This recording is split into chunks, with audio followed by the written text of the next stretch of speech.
Hello again, everyone. Welcome to the Rome Floyd Chamber Small Business Spotlight. I'm Roger Mathis with Rome Business Radio, and we are broadcasting from the Hardy Realty Studios, and we work in cooperation with the Rome News Tribune. And as I said, I am Roger Mathis with Rome Business Radio. And I'm Thomas Kislett with the Rome Floyd Chamber. Morning, Roger. Good morning, Thomas. How are you? Splendid. How are you? Did you see that game last night? The Hawks game? Yeah. Fantastic, wasn't it? I mean, you're a sports guy, right? Yeah, yeah. I am a sports guy, yes. Hopefully they can pull it off. We're in sports country. Thomas, if you don't mind, would you please go around our Zoom room here and introduce our guest here on the Rome Floyd Chamber Small Business Spotlight? Absolutely. We have a great mix of guests this morning, and I'm pleased to introduce all of them today. It's four of them. And I want to go ahead with Christina Holtzclaw. She's with the Northwest Georgia Center for Independent Living. And then we have Penny Miller from the Hampton Inn Hotel. We have Todd Looper from InventureIT. And last but not least, we have Brooks Mathis from Greater Community Bank. Good morning, everybody. Morning. Hello, all. Thanks for joining us. We do appreciate it. Sounds like we got a good group here, and maybe you can tell some interesting stories. I guess we'll start ladies first, and what I'd like to do is kind of go around the room here for 30 seconds to a minute, just a quick overview so we can kind of get everybody on here in the first 4 or 5 minutes. Just kind of tell us a little bit about your organization, what it's about, and what do you do there. And I guess we'll start with you, Christina. Okay, I'm Christina Holtzclaw. I'm the Assistant Director at Northwest Georgia Center for Independent Living, and I've been here for 17 years. I was here when the center first came to Rome. We serve 15 counties all the way up to the Tennessee line. We work with people of all ages and disabilities to help them meet their independent living goals. We help with assistive technology to get home modifications such as ramps. Those types of, we do classes. We've been doing we're getting back into in-person classes again, but we have been doing many classes on Zoom, and we have our collaborative meeting every month. So we interact with the community to help make it more accessible to everybody. And just quickly, just any and all disabilities? Yes, sir. Yes. Anybody. We've had children. We've had infants as young as a year old or under. And then we've had, I think our oldest person we worked with is 103 years old. Wow. And you mentioned you'd gotten a lot of work done on Zoom. Well, what would we have done? What would we have done without Zoom through the pandemic? If we had just invested in it, some of you may have been smart enough to do that. Penny, let's check in with you at the Hampton Inn.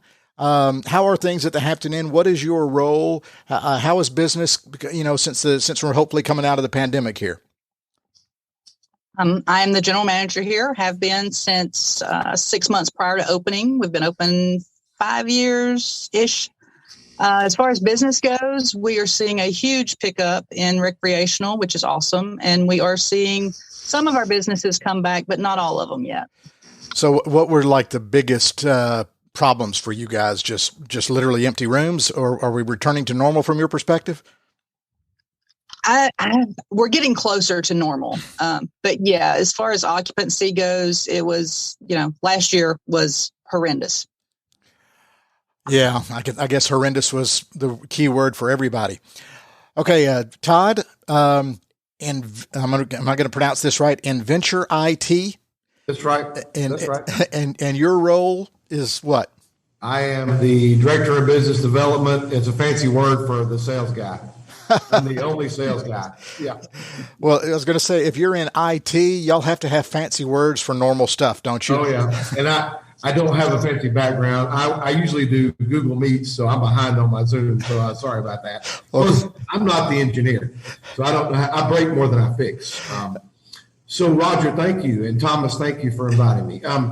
We are a medium-sized IT firm that does everything from software development. That's actually how we started in the carpet industry up here in Dalton. Our headquarters are in Dalton, but we do networks, Wi-Fi, cybersecurity, computers. If your company runs a computer, we can work with you. And we have offices in Savannah and Dalton. and I've been trying hard to get into the Rome market, but COVID really knocked me back a whole lot of steps. So I'm just cranking it back up. Are there any businesses at all today that don't use computers? Yeah, right. I mean, I haven't found one yet. It's just crazy how times change. I mean, even over my lifetime, it's just fantastic. I'm going to digress here, but this is a conversation. My grandmother was born in 1901 and passed away in 1987, but she had told me she went from literally horse and buggy to the space shuttle. Wow. Isn't that crazy? I think when she was born, when did the Wright brothers fly? I don't even think we had flown yet. In less than 70 years, we went to the moon. Anyway, I digress. Let's get to Brooks. Hi, Brooks. How are things at GCB, Greater Community Bank? They are great. Thank you so much for having me. We're excited. We're celebrating our 25th year in business this year. We started in 1996. So in February, we marked that milestone, and we've had tremendous growth, not just in Rome, but we are actually finishing up a renovation at our Calhoun office. This weekend, we'll have our grand reopening. We've had that office there for 10 years. I've been in Rome for 25, and we've also expanded into Cartersville. We have an office on Main Street downtown in Cartersville, and we're building a new office there at Highway 41 and Main Street right off Dixie Avenue in Cartersville. So we're really growing our presence in Northwest Georgia and happy to celebrate that milestone of 25 years this year. So you've been with the bank for 25, you said? Oh, no. I was going to say. I've been actually with the bank just at 1 year. Okay. I'm a Rome native. That's what I meant. But I spent 10 years in Atlanta working for the Cobb Chamber of Commerce and just moved back last year to work with the bank. I got you.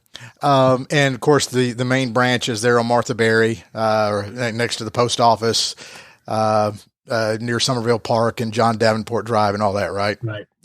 Yes, and we've got our other Rome location next to the YMCA on 2nd Avenue. So did you guys, the PPP loan stuff through the pandemic, was that overwhelming? Was that just something that had to be trudged through as you helped customers? And are we on the back end of all of that stuff for you guys now, or now is it verification?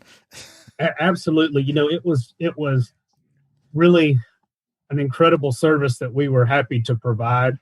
We helped do loans that affected over 8,000 jobs within the markets that we serve, and we were the top 21 banks in the state of Georgia to produce loans to companies that needed those loans during this pandemic.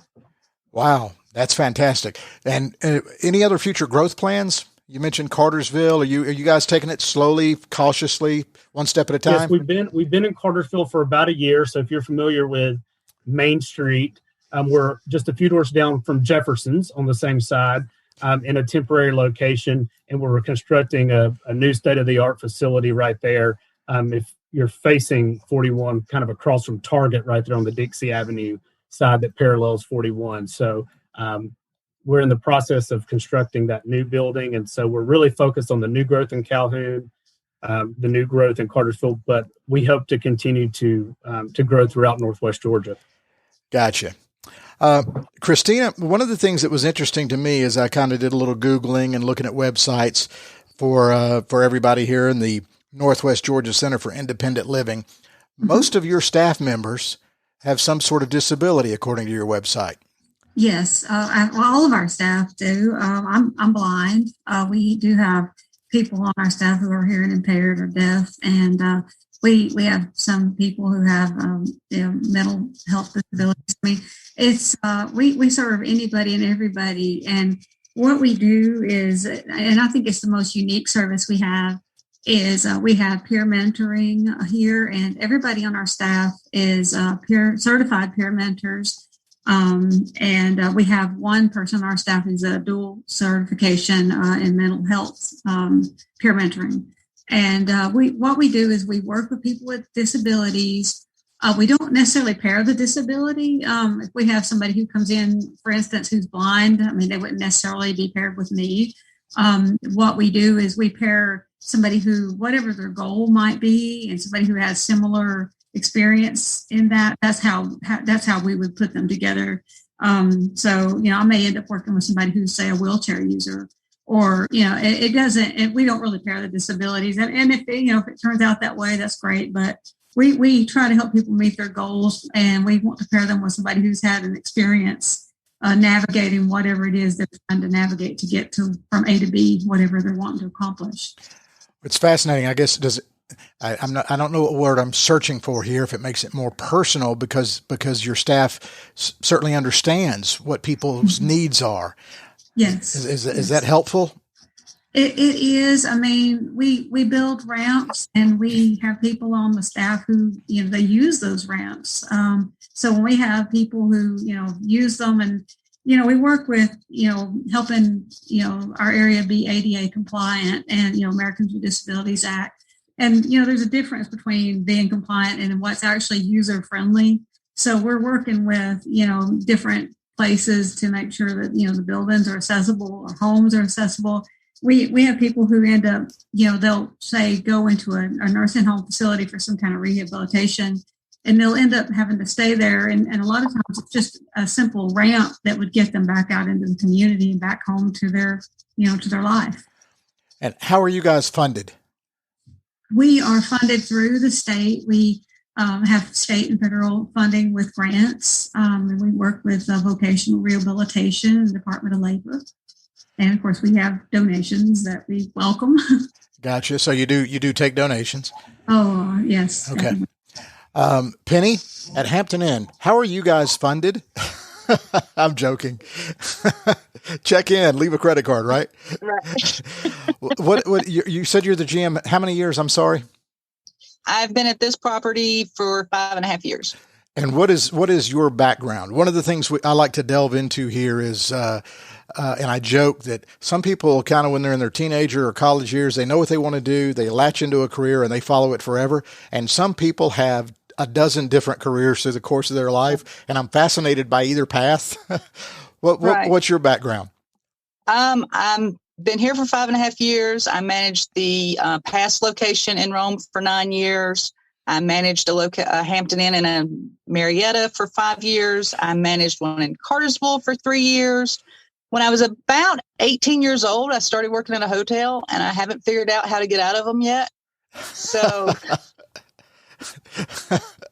check out. This is what I'm doing until I figure out what I want to be when I grow up. Checkout time is noon or whatever.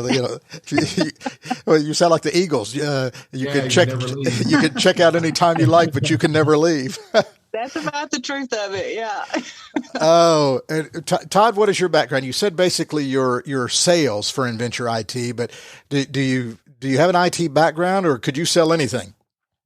Oh, put me on the spot. I probably could sell anything if I understood it. And so my background is healthcare. So I spent 20 years in healthcare marketing. And before that, I grew up in the real estate business. My family was a bunch of real estate developers. And so I've dabbled in all of it. But I love IT. My wife says I'm a closet nerd, and that's a good word. So I dabble in everything, but I've really enjoyed IT because, frankly, like we said at the beginning of this podcast, everybody has a computer. Everybody uses it. And if I'm going to be involved in something, I prefer to be involved in things that everybody needs. And I just find it enjoyable. And frankly, I love tech. I'm an early adopter. So for me, it was a natural. And I know the owners of this business. So when I left healthcare, I just came to them one day and said, hey, I'm going to come work for you. And they took me in. So I'm surprised they took me in. But they did. They took me in. You sold them on you. I did. And I think relationships and all that matter. And I know everybody on this call can relate to that. I mean, whether you're banking or hotel or chamber, if you are not a positive, smiling person who can adapt to the craziness, you're probably not going to be a people person. So I do enjoy working with people. That's part of just business connectivity, isn't it, Thomas? The people and the relationships. Correct. That's what the chamber does. That's what we're here for, and it's always great to see, just look at our guest list today. We have hospitality, we have finance, we have IT, we have nonprofit, and our job is, just to find synergies and to help and to connect. And a forum like this podcast here, Roger, is a perfect platform for that. Yeah. Brooks, you are at Greater Community Bank. Your responsibility is marketing, correct? That's correct. So tell me a little bit about marketing a community bank versus one of the big boys. So we'd really like to focus our efforts on giving back to the communities in which we serve, and knowing that if you have a loan, it doesn't get sent to Atlanta or to a group of people who don't know the community. We make our decisions based right here, and we make those decisions quickly. And that money that you are investing and placing with us, everything we do goes back into our communities. Last year, we contributed over $60,000 and 2,000 hours worth of community service back into the communities that we serve. And so volunteering, giving back, and having those local decisions made here on behalf of the people who live here are very, very important to us. And what do you do, like specifically, like advertising on radio, newspapers, social media, things like that? Yeah, we've gone mostly digital with our social media. We're on, YouTube, Facebook, Instagram, LinkedIn, Twitter. We utilize all those platforms, but we do have our digital advertising through billboards. We do some paid advertising on, again, those social media platforms. And we like to spread it out across the many platforms because, you mentioned your grandmother earlier. We've got so many customers who really want to pick up that paper and read it, but we've got some people who only look at their phone and scroll. So we want to be sure we're marketing to each piece of our customer base, and that's across all ages. Christina, what are your marketing challenges? Working at a nonprofit that is state funded, but just to make sure people know who you are, what you do, and that you're there to help. Well, things like this, and we're on Facebook and we're on Twitter. We have an Instagram, and of course we have a website, and we're working on we're going to do some different things with that. We're going to be working with kids more.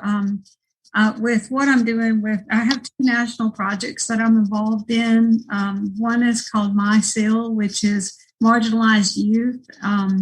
And we're going to be working out in our counties. And then the other project is kind of tied in with it. It's a rural project through the University of Montana.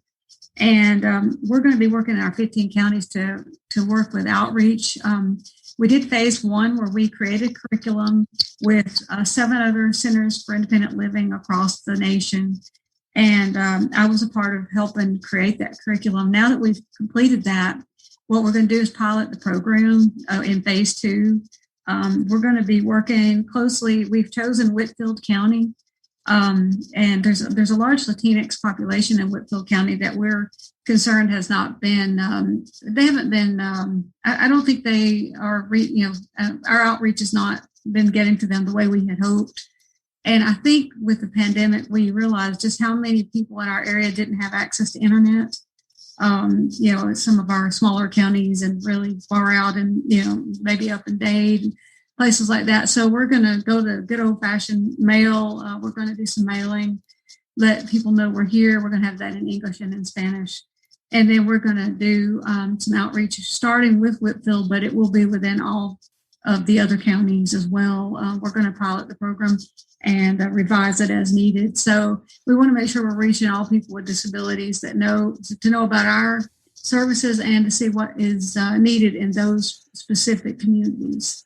So you go all the way up to the state line of Tennessee and Alabama up in the northwest corner? Well, we go, to the line. And the idea is we're going to, with working with rural counties, we found out if you've seen one rural county, that's exactly what you've seen because they're all different and have different needs.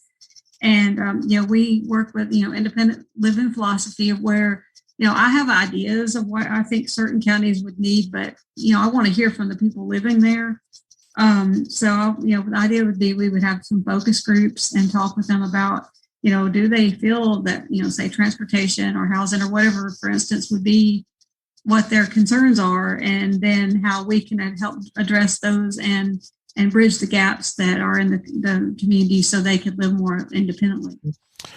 Yeah, that's interesting. Penny, one of the things, some professions deal face-to-face with people, and obviously some don't.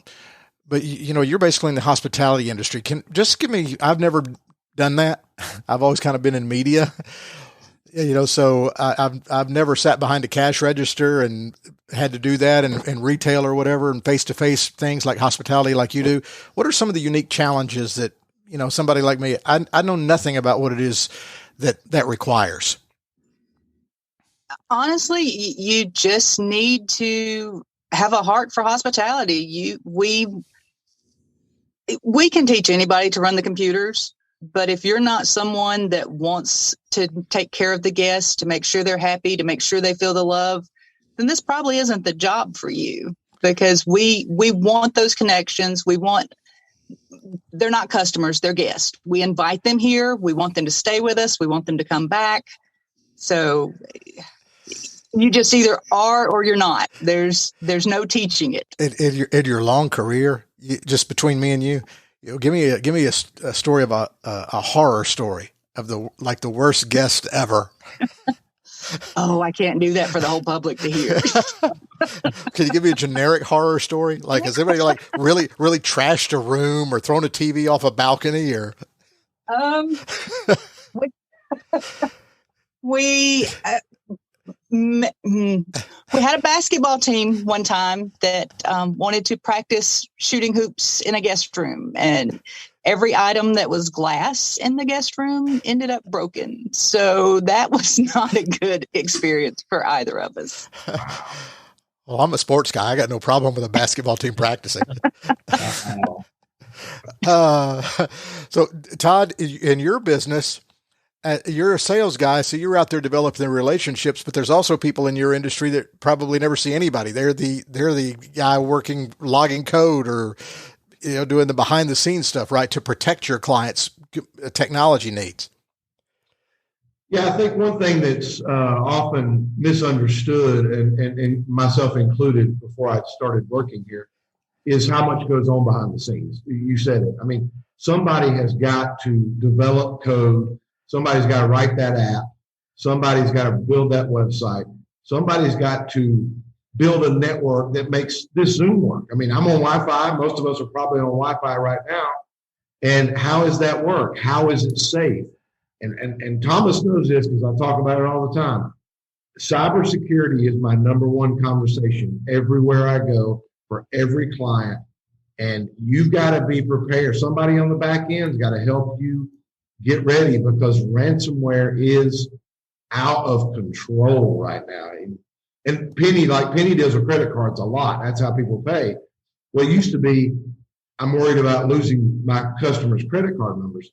That's not the story anymore. The story is you're worried about losing that whole bucket of numbers, and somebody's holding that ransom. They don't care about the credit cards anymore. They just care about that bucket of numbers. They know it's important to you, and they want to steal it and hold it, and you have to buy it back. That's, Roger, that's what I talk about 9 out of 10 times right now, security. And that can affect any business, could it not? I mean, we've seen at the national level the hackers that try to affect the United States, but the pipeline, things like that. But even a small business can be affected. You don't think of it in those terms, but I guess that's why you're here. I think I've heard this more than I hear this more often than not. Oh, my business is small. They're not going to care about me. I don't think they understand how this works. Somebody in Russia or another country far away is putting out little bots, B-O-T-S. They're putting bots in the system looking for vulnerabilities. They don't, Rome, Georgia, Rome, Italy, they don't care where you are. They don't care how much revenue you have. Now, they may look at your website and see how big you are after they got you, and then they hit you with a $5,000 ransom or a $5 million ransom. But they don't care how big you are or who you are. Either way, I could not afford it. I mean, really, most of us are not. Nobody prepares for that stuff. Nobody's prepared for that stuff. And that's in the wheelhouse at InventureIT to help prepare folks to protect that? Absolutely. That is one of the number one things we do in the last 18 months or so. Well, Brooks, that also ties into banking. I know you're primarily a marketing guy, but so you guys deal in numbers. Y'all have to protect your customers as well. So I guess this is kind of twofold, because I want to touch on you with two things: the face-to-face relationships that are important in your business, and I guess protecting customers' information. Yeah, so face-to-face is so important for us. And that really, obviously, like many people, changed this year. the great thing is a lot of our customers really learned how to use their mobile and online banking and, go to e-statements, and it really pushed people to be more tech savvy. But once we opened our lobbies back up, it's been really great to see people back in here being able to have that one-on-one connection. And, when you're getting a loan or you have a business need, sometimes that face-to-face, you just need that comfort level that you can only get talking to an expert face-to-face versus over the phone or through a Zoom. So we've been really glad to have people back in the, all of our branches and being able to take care of folks that way. And yeah, we get trained, we have a training, it seems like every week on, ransomware and in cybersecurity and how to make sure everything we do is following each letter of the rule to make sure our customers are being taken care of and that we're being responsible on our end. I mean, it's, you would think we were in IT at some point because we're doing these trainings constantly because technology is evolving so quickly. So we have to be sure we're on the front end of that. So absolutely, that's critical. Yeah. Don't click on that link from the Nigerian prince. Oh, right.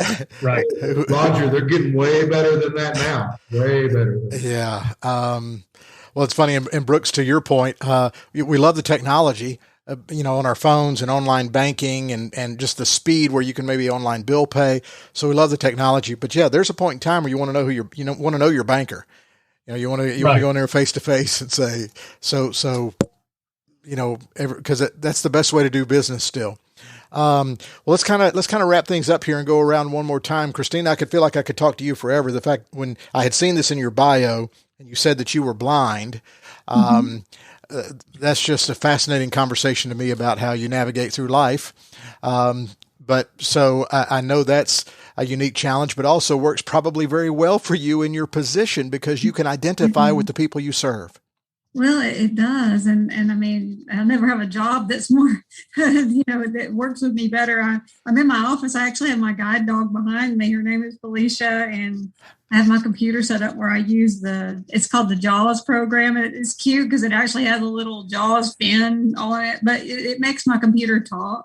So that's how I got on here today. But yes, I mean, it's very interesting. And I know working with, so many disabilities, it's helped me grow in, so many ways in the last 17 years. And to be able to help people get ramps and to see so many people get back out in the community.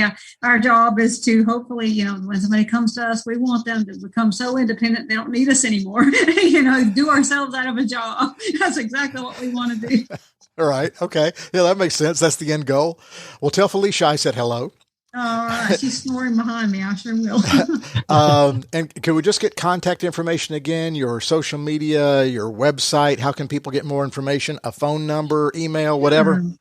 Sure. Yeah. If you call the center, it's 706-314-0008, and you'll get Miss Erna on the phone. She's as sweet as can be, and she'll get, all the information and get you connected with the rest of the staff if you need to be. And it's northwestgeorgiasil.org is our website. And of course, we have our Facebook. If you just Google that into Facebook, it'll pop right up. But yes, and then we're right here on Broad Street. I mean, if you know where the DeSoto Theater is, we're like right across from it. It's 527 Broad Street. Hey, Tom. That's one of the first times we have a running joke on our podcast here. When we ask for people's actual physical location, 90% of the time they reference a restaurant. We're across the street from this or diagonal across the street from this. She mentioned the DeSoto Theater, which of course everybody knows where that is too. So Penny, contact information for you guys, website, social media, how can they get a hold of you? How can they come stay with you? Well, they can call us at 706-632-5631.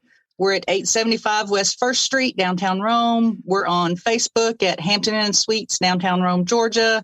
The website is hamptoninn.com. They can send up smoke signals. We'll find you. What's the closest restaurant? We are right across Turner McCall from Papa John's Pizza. Okay, Todd, what's your contact information website for InventureIT? Yeah, so InventureIT.com, and it's 706-529-4638. We are headquartered in Dalton, but you can check us out online. I'm happy to come to Rome. That's kind of what I'm trying to do, is get down to Rome and meet with small and medium-sized businesses. And we're right next to Buck and Burrito in downtown Dalton. Well, yeah, we're based in Rome too, but we serve Northwest Georgia. This is a podcast to create connections. And I did want to ask you, InVenture, is that a made up word, or does that mean something? And I just don't know it. Oh, that is a made up word. I think our full name is, I don't even remember it half the time. It's about 5 words: Innovative Ventures and Information Technology Incorporated. Gotcha. I started to ask you that earlier and I forgot. It's kind of a DBA thing, right? So. Sure. Yeah. A lot of bank accounts do DBA. So Brooks, Greater Community Bank, social media, website, how can people come and open accounts and get a hold of you if they need to? Yeah, so we're greatercb.com, and that's at greatercb on Facebook and Instagram. You can come by and see us. Again, we've got our main branch in Rome, which is right next to the post office on Martha Berry, and then our East Rome location next to the YMCA on 2nd Avenue. And also, if you're up in Calhoun or making your way, we can serve you there on Highway 53 across from the Walmart, and in Cartersville, downtown on Main Street next to Jefferson's. One restaurant reference there. Right. And your lobbies are open? Our lobbies are open. That's correct. Yeah. And Penny, are you at full capacity? We are. Yeah. So, okay, great. This is, it's been a long time where I just kind of feel like everybody's getting back to normal, hopefully. Thomas, any final thoughts from you? Contact information for the chamber, etc.?